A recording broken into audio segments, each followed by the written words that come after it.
The CDC is issuing new guidance on safer sex and also on social gatherings as the agency reports more than 7,500 cases of monkeypox nationwide. The CDC is also investigating an identified case of polio in Rockland County, New York. ABC News medical contributor and physician at Stanford Children's Health, Dr. Alok Patel, joins me live now for more on all of this.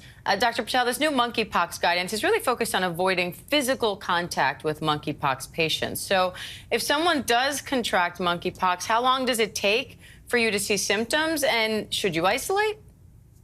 Now, simply put, Diane, this is all based on an estimate. This could vary, but what the CDC estimates is that the incubation period, meaning how quickly symptoms will pop up after an exposure, could be anywhere between 5 to 21 days. Then you may have those early symptoms of fatigue, fever, headache, swollen lymph nodes for about a few days, and then that rash, that telltale rash, should pop up. Now, here's the hard part. That rash could last for up to 2 to 4 weeks, which is a period of time when people are contagious. So that's a long period of time for people to potentially have to isolate. So it comes down to seeing a healthcare professional if you have a new rash, especially if you have anyone who may be in contact with you who had monkeypox or associated symptoms. Now, the World Health Organization recently recommended that men who have sex with men limit their number of sexual partners. But the CDC is trying to reduce the stigma surrounding monkeypox, reiterating that anyone can get it. Why is reducing stigma so important to public health, and how do you balance ensuring that the most at-risk groups are well informed without marginalizing them?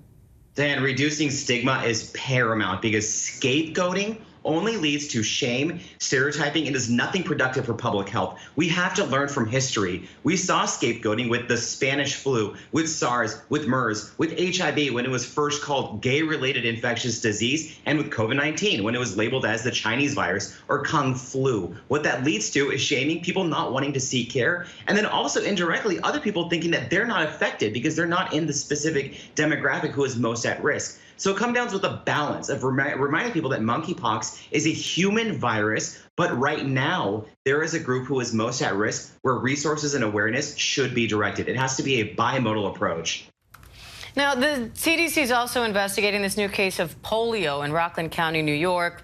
The New York Health Department says that it has seen 7 different wastewater samples with polio in that same area. So how worried should we be about this? What's the context here?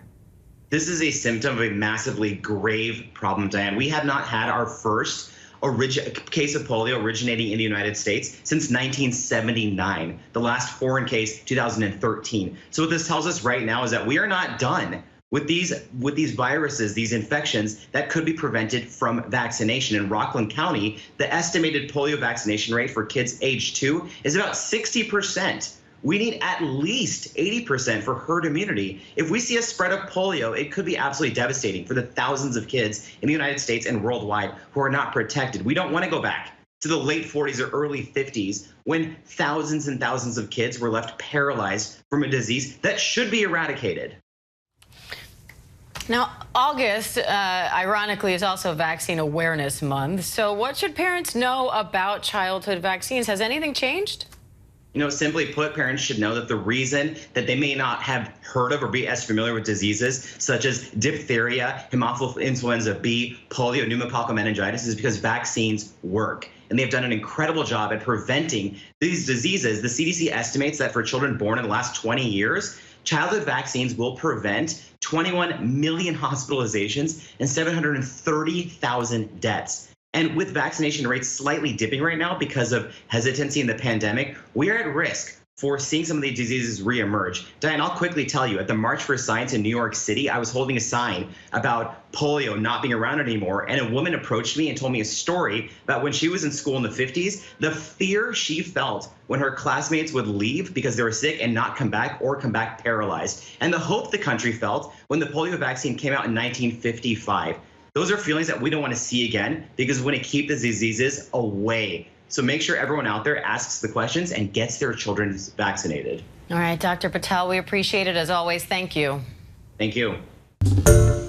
Hi, everyone. George Stephanopoulos here. Thanks for checking out the ABC News YouTube channel. If you'd like to get more videos, show highlights, and watch live event coverage, click on the right over here to subscribe to our channel. And don't forget to download the ABC News app for breaking news alerts. Thanks for watching.